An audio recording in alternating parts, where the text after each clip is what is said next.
hey there, everyone. I'm 17's Elaina Rusk, alongside our entertainment expert, Rick Bentley. And we're talking a little bit about Snow White, the latest in a long lineup of Disney live-action movies. Yeah, this is today's topic was triggered by the fact that the live-action Snow White's going to open on March 21st. And I don't know if I've ever seen more controversy running up to a movie than I've seen in this for this film. Well, we'll get to that. Okay. What I want to do is, what we're going to talk about today are what I consider the 5 worst adaptations of Disney animated films to live action and the 5 best. Okay. And just for the record, there have been 14 live action versions of Disney animated films. Okay, I'm surprised it's that many. Yeah, I know. Some of them caught me by surprise too. What I think what we need to do is take a step back though and figure out why these things came around. Those of you out there who are as old as I am will remember a time when Disney would release an animated film, and then 7 years later they would take it out of the vault. That's right. And they would put it back on the big screen, because at that time we didn't have streaming services. We didn't have, we had the Disney show on Sunday nights, but they didn't want to give their big product to that TV program, and so they needed a way to sort of make more money off of a product that was already done. Again, all this stuff comes down to show me the money, okay? And that's what this whole thing is based on. So once we got to the point where VHS took off and where they could sell the product, people owned it, there was no reason to release it into the theater. Okay, so now they had that revenue of VHS, which eventually became DVD. But then they still had the properties. So what do? You've got Snow White. You've sold it as many different ways as you can. So what do we do? So what they've done is they decided to do the live action versions of that. And it makes a lot of sense because they own the rights. They own and a lot of times these live actions were based exclusively on the script from the animated one, so they didn't have to pay a writer. They don't have to pay, they've got a blueprint of how we want it to look. So it was a much cheaper process to make a new product, which then could be put on streaming services, sold on DVD, and so forth and so forth. Again, another revenue stream. Now that works if you pick the right products. I think there have been times when they've hit the mark beautifully, and other times they're so far off the mark, it's a cringe to me. And so that's what I wanted to look at today. But it all is triggered by Snow White. Now, Snow White and the Seven Dwarfs will open on March 21st, and basically what it is, it's a live version of the original film that set this whole animation field in motion. Snow White and the Seven Dwarfs animated is one of the greatest films ever made. If you have a list of 10 best, it's got to be on there because it set the tempo for any animated film after that. That's great. So, but what happens is we move into the 21st century where we suddenly have to look at things differently. And a lot of things like Disney had to shelve Song of the South. At that time, it was a well-received movie, but now we look back at it, we cringe at a lot of stuff in that. And even Fantasia. There are parts of Fantasia with the drunken pink elephants that people get. So we get to Snow White, okay? And it's a story of a young girl named Snow White. The story in the movie is that they've had to change the story of why she's named Snow White because they cast Hispanic and Rachel Ziegler in the role. That caused an immediate backlash, especially when they found out they had to change the backstory for her and to say, well, we named her because she was born in a snowstorm. And it's like, okay, so we're messing with the story to begin with. Then there was the backlash of not hiring. Disney's a company that's really been pushing, ethnic diversity. Applaud that for that. And even casting Rachel Ziegler. When they did Little Mermaid, the live action version of that, I'm fine with that because I don't know what a mermaid looks like. Right. So you could put anybody in that role. Okay, I can see why some people push back on Rachel, but I'll give you that. But here you're a company that's saying we want ethnic diversity, and we have a place where we have 7 little people, and I hope that's the correct term, the people who are height challenged, however we want to say it, actors who could have played those seven dwarfs. Instead, they do computer-generated versions. So it's not actors that they then use CGI. They're actually just all computer? Yeah, all computer, except for the voices, which were, but again, a voice could have been done by any size. We have several actors who are dwarves and who are midgets. There are different characterizations Peter for each person. Yes. Yeah, he pointed this out from the beginning.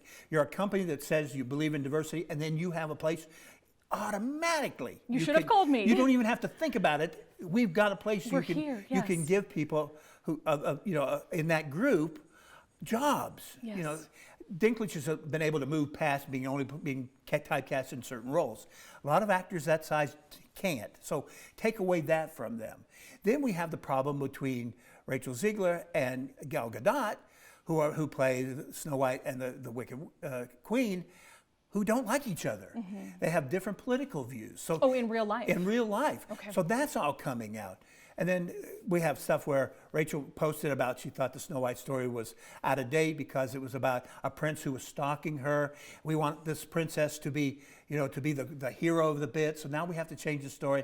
So there's just a lot of controversy. So that brings us to the point of, what they've done in the past and what they should have learned from those things and what they didn't learn from that. Okay, so before we go into your top 5 best and top 5, unfortunately, worst adaptations, what do you think Snow White is going to do at the box office? Well, they originally were projecting a huge number.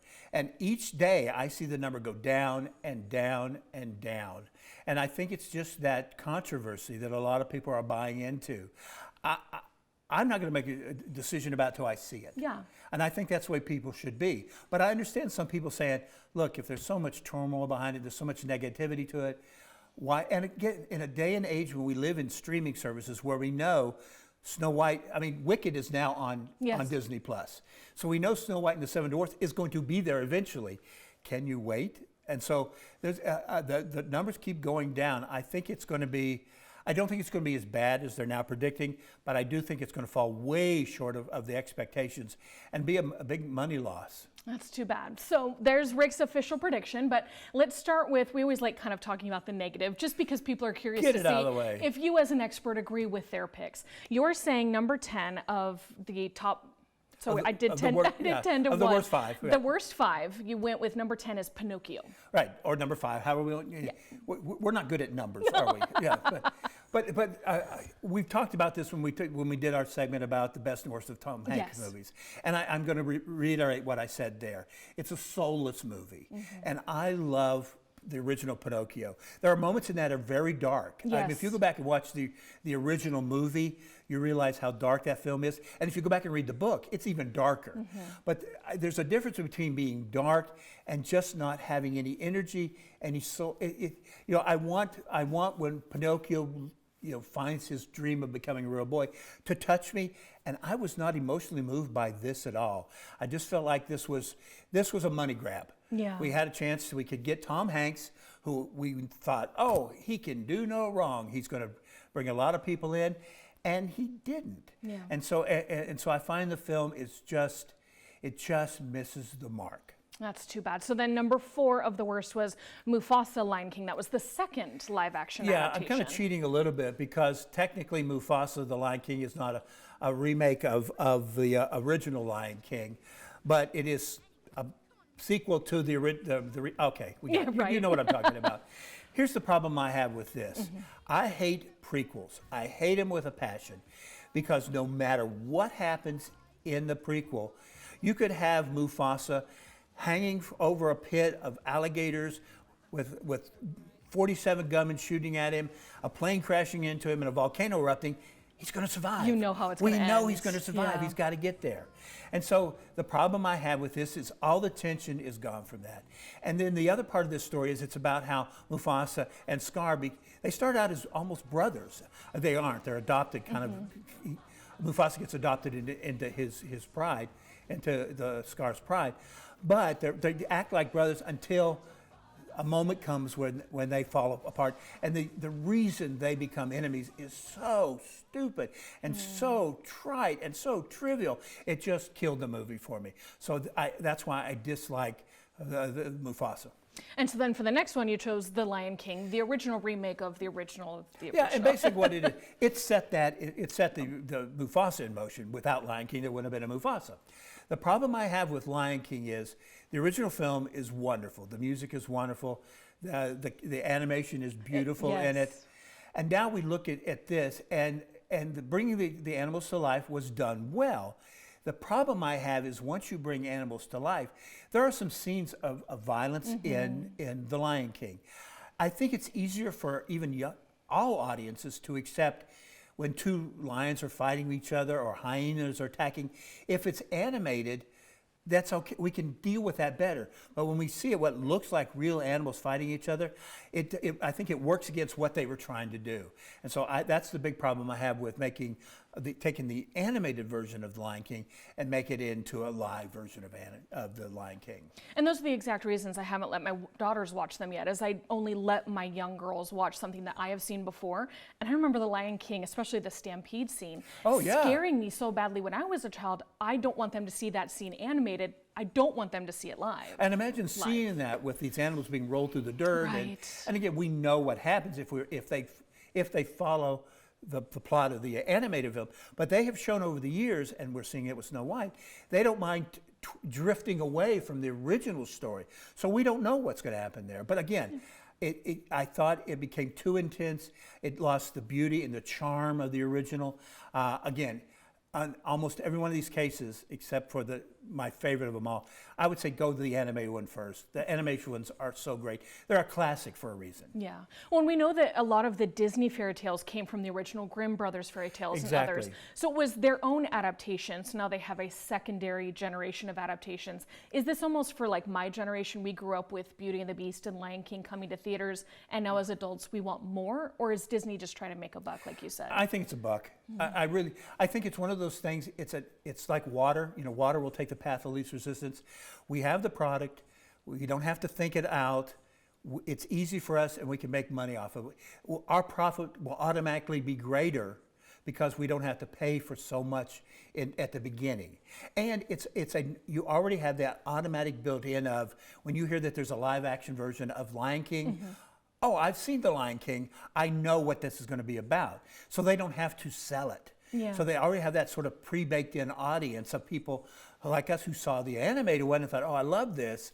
I'm going to go see that. Yeah. So again, I think it always comes down to follow the money. It's always about the money. I can't see somebody saying, this is an original. No, it's not. Yeah. You know, I want original ideas out of them.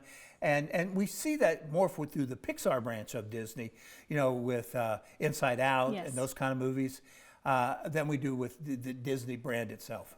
Okay, and so with that, let's move on to the next animated to live action that you said didn't hit the mark, and that was Dumbo. Dumbo, and again, it's a Tim Burton film. So I love the look of it, but again, once again, bringing those animals to life. When you see these baby elephants suffering, when you see these animals, again, I still see there's a scene in the animated version of Dumbo where the mother elephant is got her baby in her trunk. Yes. I weep at that. Every time. Every time. It is one of the most memorable moments. And I don't have that with the live action because my heart is still saying, oh, these animals are being hurt. Yeah. And I know they're computer generated. A lot of them, there's a mixture of computer generation and real animals. But there's still part of me that says, I don't want to see these animals. I can deal with it a lot better. And so, although this is visually stunning, which put it up higher on the worst list than the others, it's one of those films that I think what works against it is that transformation of animation to live action. I think you're absolutely right. So then we will move to Aladdin. And I was actually surprised that you put this on one of the worst lists. Yeah. Because I had my own opinions about it. There's a lot of it I really like. Yeah. And again, if we're talking about that's on the, near the top of the worst list, it's actually near the bottom of the best list. Right. It's one of those odd things like that. I love the look of it. The whole design of Aladdin is great. I think the transformation of the characters to real life works. And I think what Disney should have learned is that when you're doing characters that are real, it's easier to make them believable if they're animated to live action. It's easier to make that leap with them. The problem I have, and what pulls it down with me is, and it's a problem that couldn't be fixed, is that we have Will Smith taking over as the genie. And unfortunately, Robin Williams' performance as the genie is so memorable. Yeah, it's so amazing. It is just so classic. And no matter what Will tried to do, it was always a pale imitation of what Robin had given us. And when we lose that, I mean, there was an energy to what Robin was doing, and so with Will not being able to match that energy, I thought the live-action version of Aladdin just became a little lifeless, a little dull.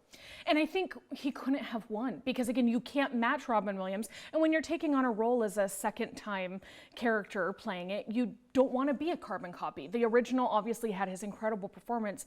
With Robin Williams no longer with us, he would be a clear choice for it. I've had the joy of seeing Aladdin on Broadway, and that actor is incredible. Yeah. So there are ways to do the genie, and Will Smith is so incredible with his musical ability and his acting ability. He just didn't do for the movie like they did on the stage, and it was unfortunate. Yeah, I think what the live action needed, and again, Will did his best. He did. And he's very talented. We're not going against that. No, but I'm just saying, they needed somebody who was better in the improv.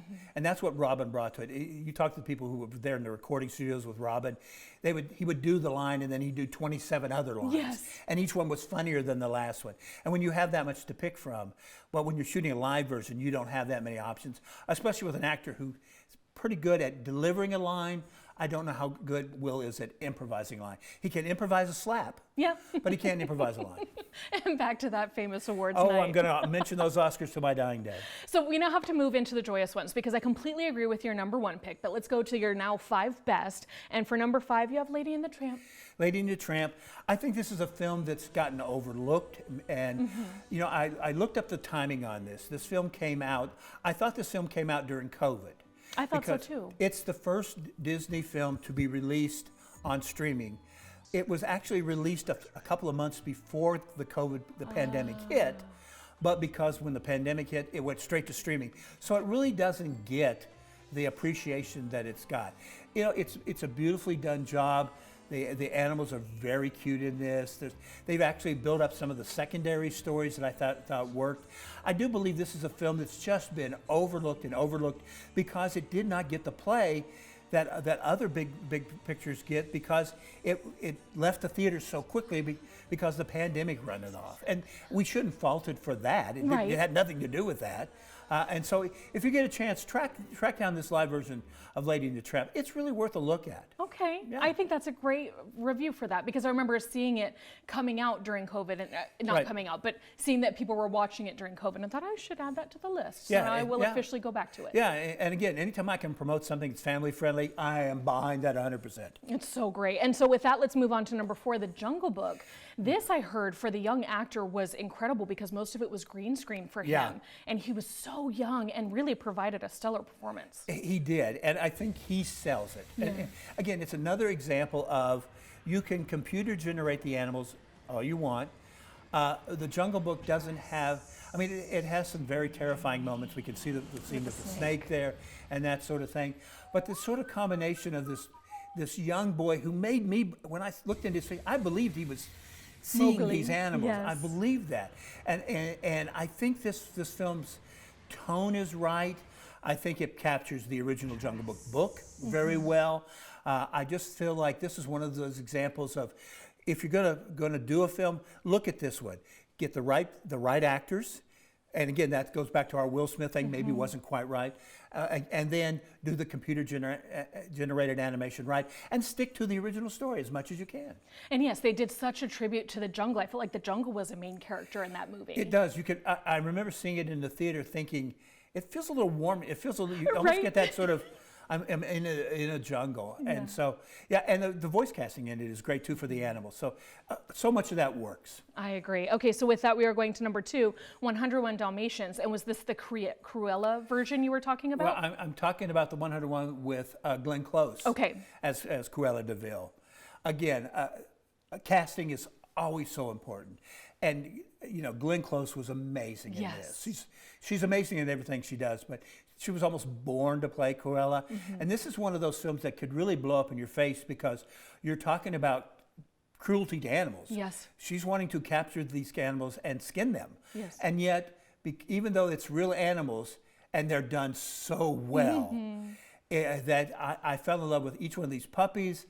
And again, her Cruella would just blow into a scene and just blow up. I mean, just that's right there. Look at her. You know this woman would actually hurt animals. Unfortunately. I mean, you can see it in her face.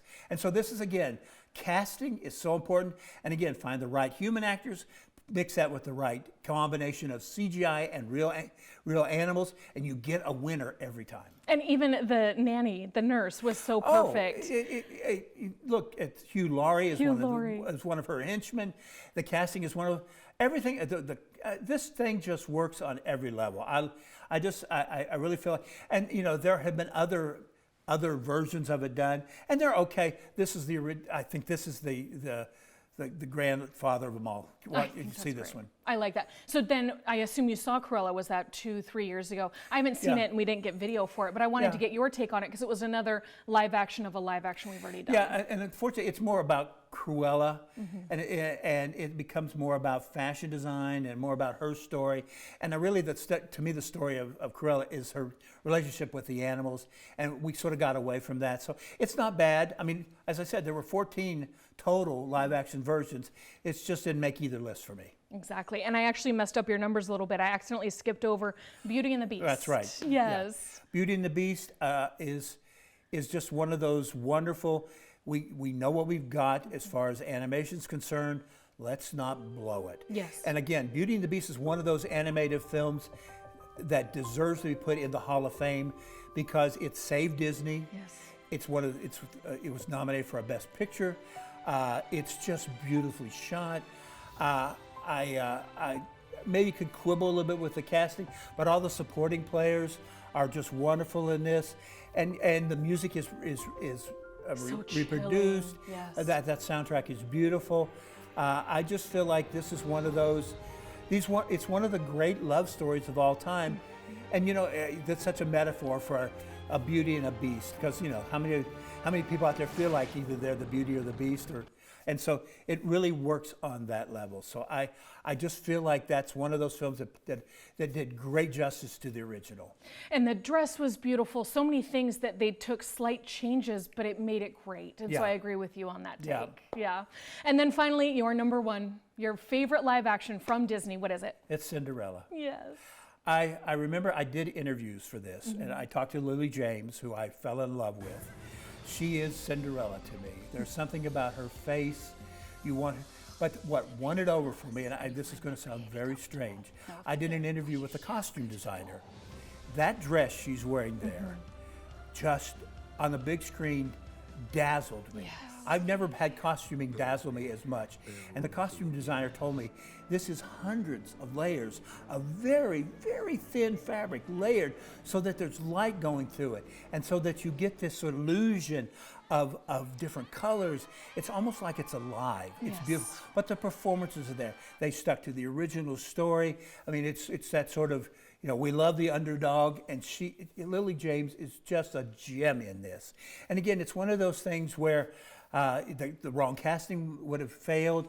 But the backgrounds are beautiful. Everything about this film just works so well. But again, I've never had a film that struck me so much as the costuming in this. And again, I think we as viewers sometimes when we go home and we talk about a film, maybe we've been like Wicked. Yes. A lot of people went home and said, I like this story but I didn't realize until I went and saw it a second time how beautiful the backgrounds are, how beautiful the costuming is. We can only watch so many layers when we're watching a film the first time.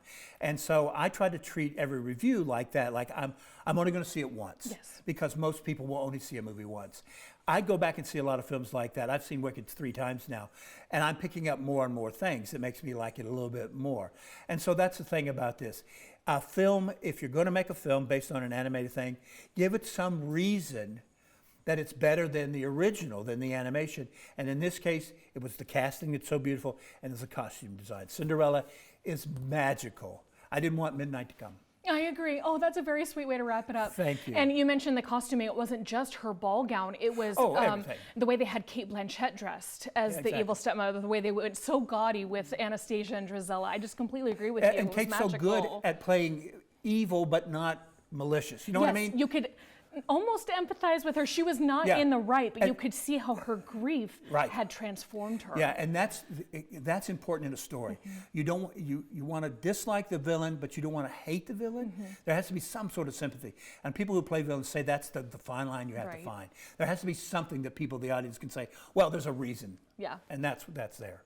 So we have just a few minutes left. I wanted to ask you if you know of anything else that's coming down the pipe, either live action or not, for Disney. In May, we have the live action version of Lilo and Stitch. Oh, okay. And so I've only seen trailers from it, so it's very hard to decide how that's going to go.